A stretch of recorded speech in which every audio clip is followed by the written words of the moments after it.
to that roster of launches. Coming up on the start of the big vent here, as SpaceX will start to chill the feed lines there at the pad ahead of second stage liquid oxygen loading.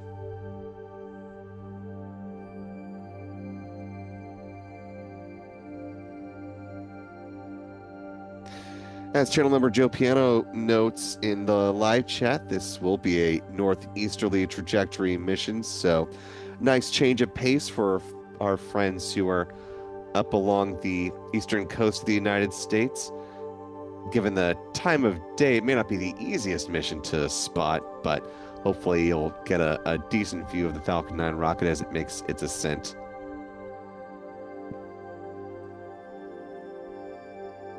So-called big vent should be starting right about now. And there it goes.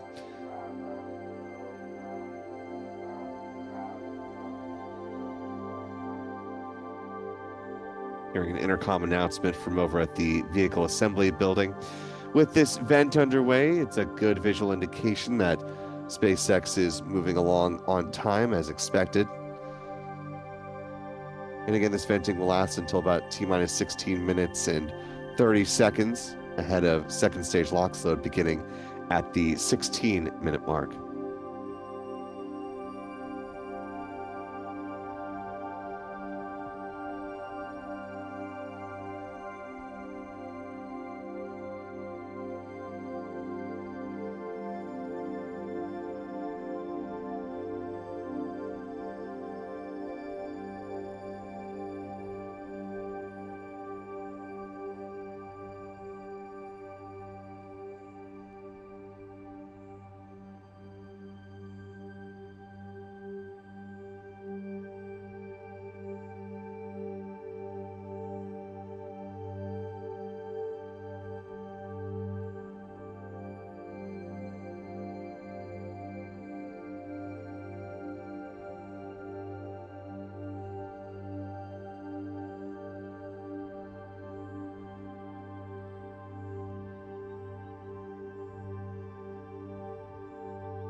Just about 17 minutes to go before the flight of this Falcon 9 rocket. 30 seconds remaining on the big vent.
With the big vent wrapped up, we're just past the 16-minute mark, and second stage liquid oxygen load is now underway.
About 14 and a half minutes to go before the flight of this Falcon 9 rocket. On board this vehicle are 27 Starlink V2 Mini optimized satellites. This will be SpaceX's 47th launch featuring Starlink satellites so far this year. Each of those optimized V2 Mini satellites clocks in at about 1,267 pounds or 575 kilograms. About 225 kilograms lighter than the previously used version of the V2 Mini.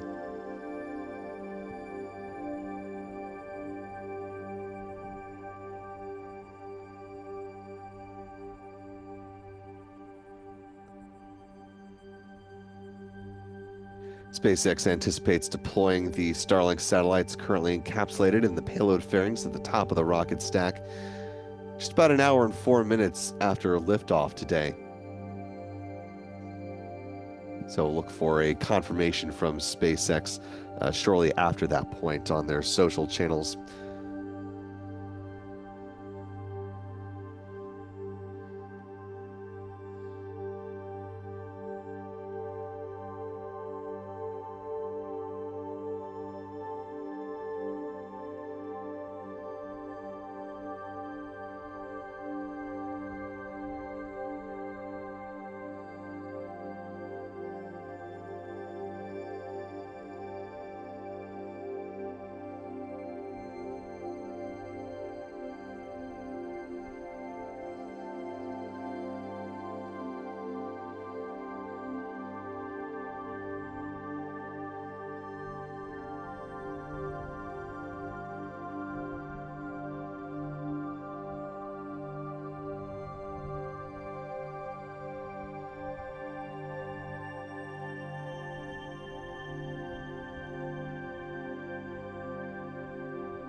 Now T-minus 11 minutes, 42 seconds and counting.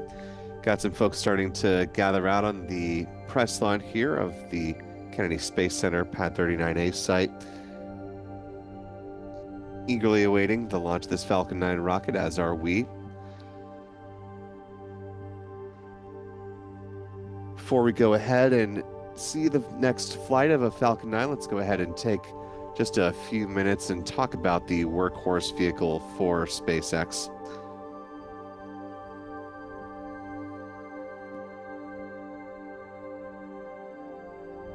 Falcon 9 rocket, of course, is the most flown vehicle for the company, standing at 70 meters or 229 feet in height with a diameter of 3.66 meters or 12 feet.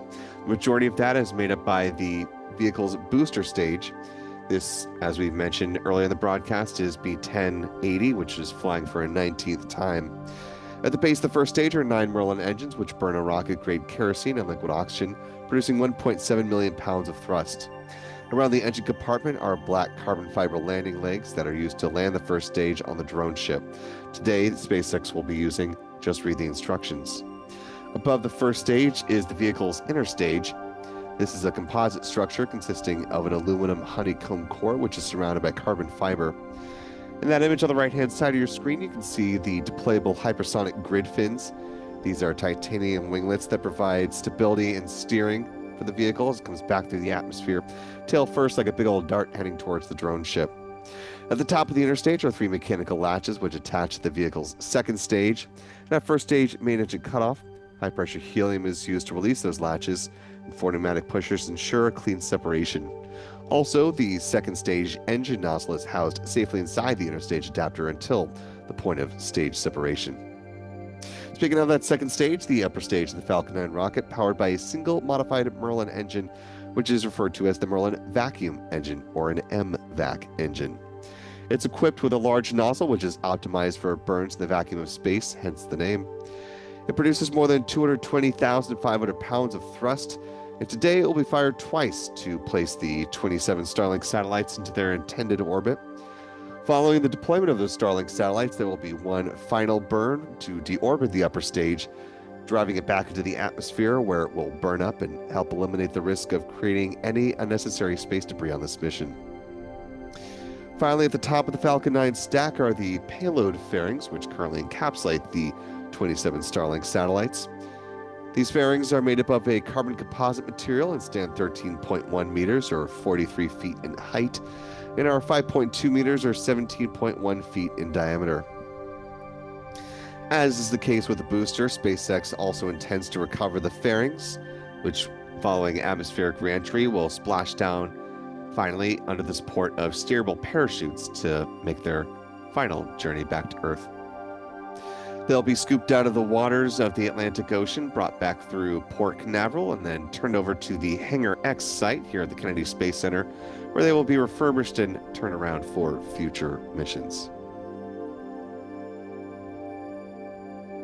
A couple more folks coming out to the lawn. Beautiful day to catch a rocket launch. Some nice reflection on the water there, as we're seeing from Chuck and Jen's perspective. We'll also be joined once the rocket is airborne by our friend Pete Carsons with Max Q Productions with tracking assistance as well.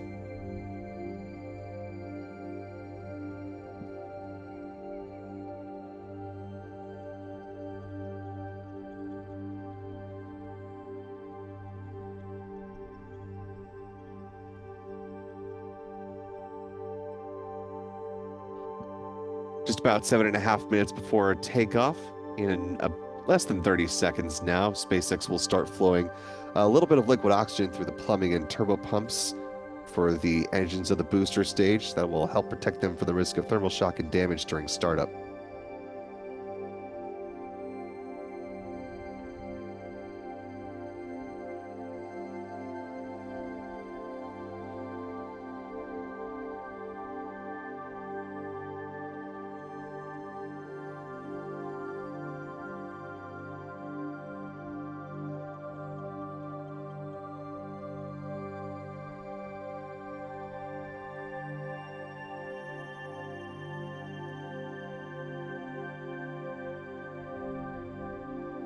Coming up, the next milestone will be the topping off of RP-1 on the booster stage.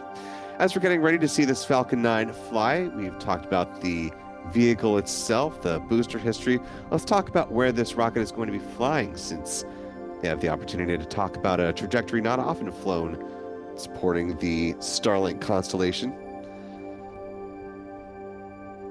Falcon 9 rocket, of course, going to be beginning its journey right where it is at Historic Launch Complex 39A.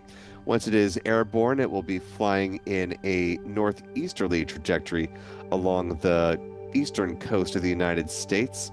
So for our friends in the northeastern part of the Florida Peninsula, as well as up through Georgia, the Carolinas, and up further, let us know if you're able to spot the Falcon 9 as it makes its ascent. Love to see what you capture. Be sure to share that with us on social media. The booster will target a touchdown on the drone ship. Just read the instructions. Following stage separation.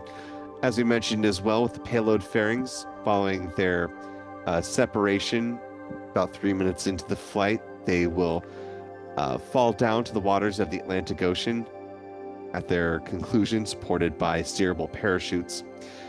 SpaceX doesn't often talk about how often it flies its fairing halves, but its most recent comment on them is that it did notch a 30th flight with one of its fairing halves, so they are getting up there in numbers as far as their reusability for this part of the vehicle. Once down in the waters, they'll be brought aboard a recovery vessel and then brought back through Port Canaveral, again for refurbishment and use on a future mission. Less than 5 minutes to go, and we are, looks like, getting pad level views of the Falcon 9 rocket there.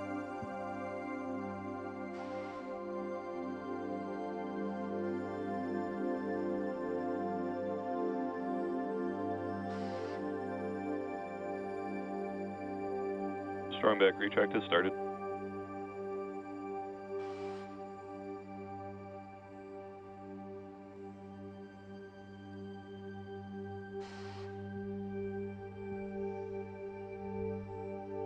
Interesting to note what appears to be a new graphics package for SpaceX with its Falcon family of rockets.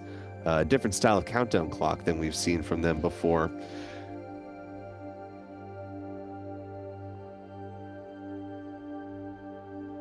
This is different from what we saw from yesterday's Starlink 17-1 mission, but looks very similar to the graphics package that was rolled out with the Starship launch from Starbase, Texas yesterday evening. See what this looks like in flight. This will be new for everybody. What is not new for everybody, though, is the difference between our clock and the SpaceX feed. Our clock is in real time. What you're seeing from SpaceX is coming in on a slight delay. So as long as we have our ground level views of the camera, we'll be making our callouts based off real time. As you can see, the clamp arms beneath the payload fairings have opened up, and the transporter erector in our live picture, you can see a little bit more of the gap from the reclining. Nice close-up shot there showcasing the fairings, as well as the retraction of the strong back, just a few degrees away from the Falcon 9 for now. Stage 1 lock float is complete. With that call, the first stage liquid oxygen tank is now full. We are awaiting a similar call on the second stage coming up here in the next roughly 40 seconds in real time.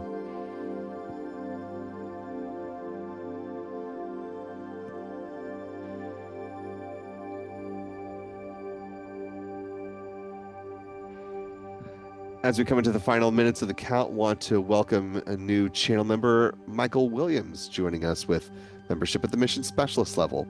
Really appreciate that, Michael. Welcome aboard. We're glad to have you with us.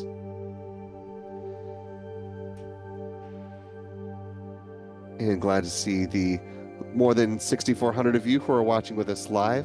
If you haven't already, you could do us a big favor just by clicking the like button, allowing some more folks to find their way into this coverage in these final minutes.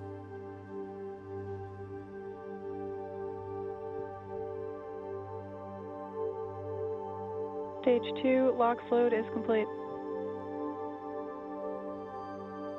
And with that call, the Falcon 9 rocket is now fully loaded with 1 million pounds of propellant. You're seeing the ground gas closeouts now here. This is SpaceX releasing the remaining liquid oxygen from the feed lines there at the pad. Ground gas closeouts.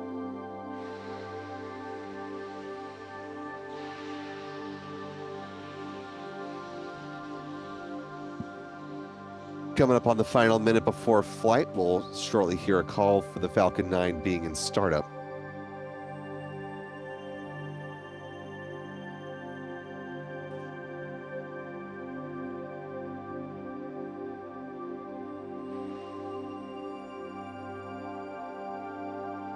Falcon 9 is in startup. And with that call, we're now just awaiting the SpaceX launch director to give their go for launch, which will be happening momentarily. LD is go for launch. And with that call, we're coming up on 30 seconds ahead of the flight of this Falcon 9 rocket, carrying 27 Starlink satellites on board.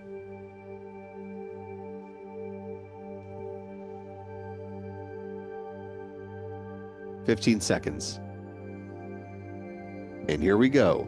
In 10, 9, 8, 7, 6, 5, 4, 3, 2, 1. And liftoff. Liftoff of the Falcon 9 rocket on the Starlink 10-32 mission. Falcon 9 has cleared the tower.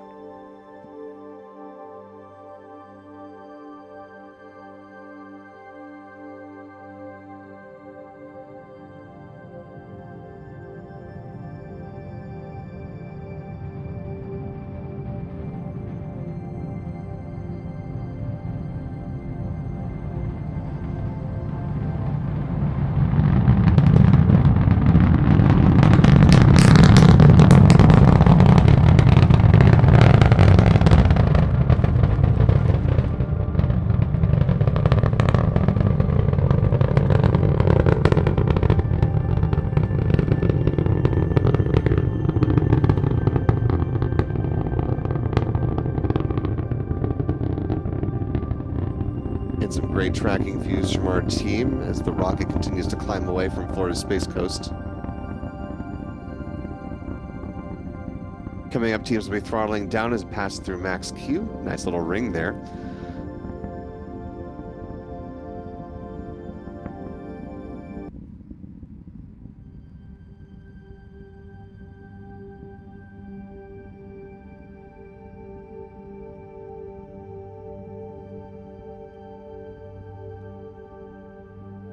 Next, teams will be thermally conditioning the Merlin vacuum engine before its ignition. MVAC chill has started. Good call there from SpaceX. Really nice view of the ascent here. We're coming up on a few milestones happening fairly quickly back to back. We'll see first stage main engine cutoff, or MECO, at about T plus 2 minutes and 24 seconds. That'll be followed by stage separation and then the ignition of the Merlin vacuum engine. Payload fairings will deploy just before the 3-minute mark. We're less than 10 seconds to MECO now. Nominal trajectory. Good nominal trajectory. Now MECO.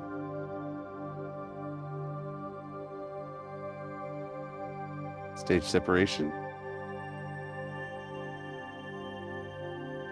Stage separation confirmed. And MVAC ignition.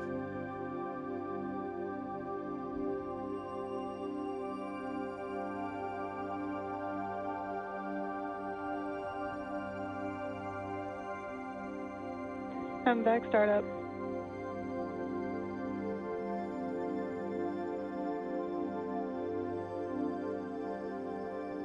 Good views there. Payload fairings should have deployed. Hard to see though in Fairing separation confirmed. tracking cameras. We see there from the onboard cameras a good release of those, exposing the Starlink satellites to the vacuum of space. One of those fairing has visible just off of the engine nozzle there on the left-hand side. Really nice view of the coast as well. About 3.5 minutes into this mission so far. Our next milestone coming up is the start of the first stage entry burn. That'll call upon 3 out of the 9 Merlin engines at the base of the Falcon 9 rocket to dramatically slow the vehicle down.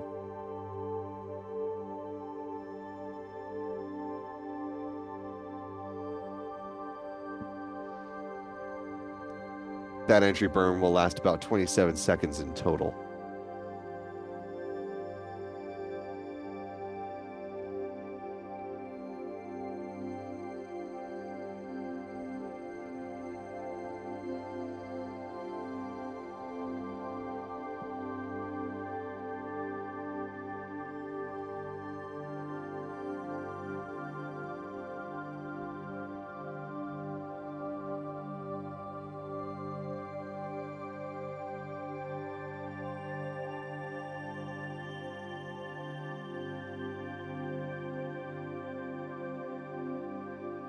Now 4.5 minutes into the flight. The booster has passed its apogee, starting to make its descent now towards the drone ship. Both Just vehicles read the continue to follow a nominal trajectory. Just read the instructions. And as you just heard, a good trajectory call on both the first and second stages of the Falcon 9 rocket.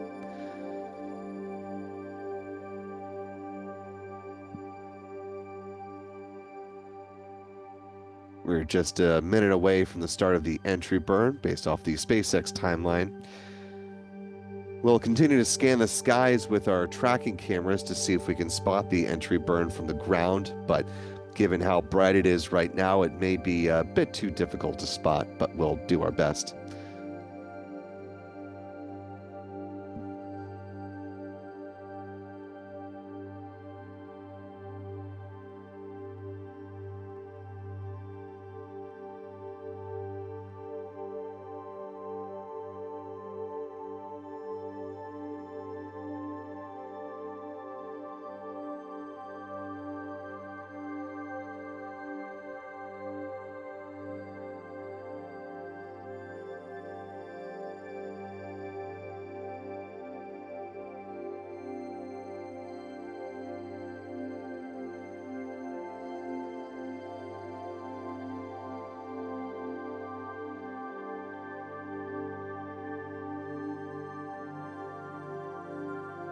Stage 1 FTS is saved.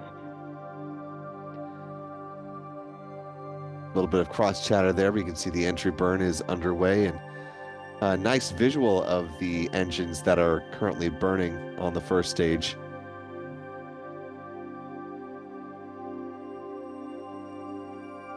Stage 1, entry burn shutdown. Nice little demonstration of the change in the graphics package here, bringing out Trajectory the nominal. altitude meter and factoring back in the representation of the 9 Merlin engines at the base of the booster. We'll likely see that again, I'm assuming now, with the start of the landing burn, which will begin at about T plus 7 minutes and 48 seconds, so less than a minute from now.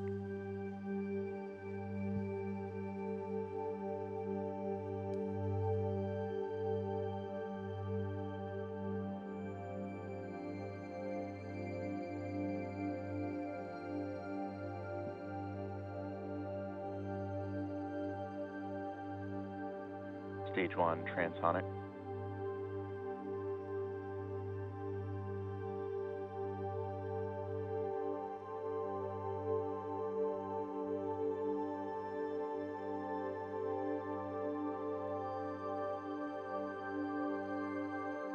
Just about 10 seconds to the start of the landing burn. You can see the graphic has changed again.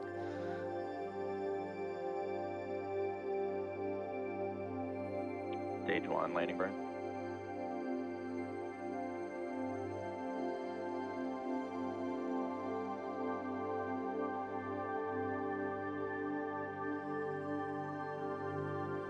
Stage 2 is one, in landing terminal flag guidance. deployed.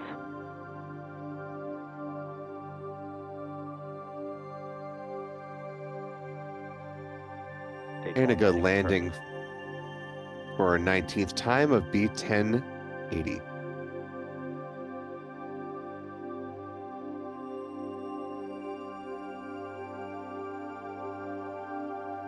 Stage 2 FTS is saved.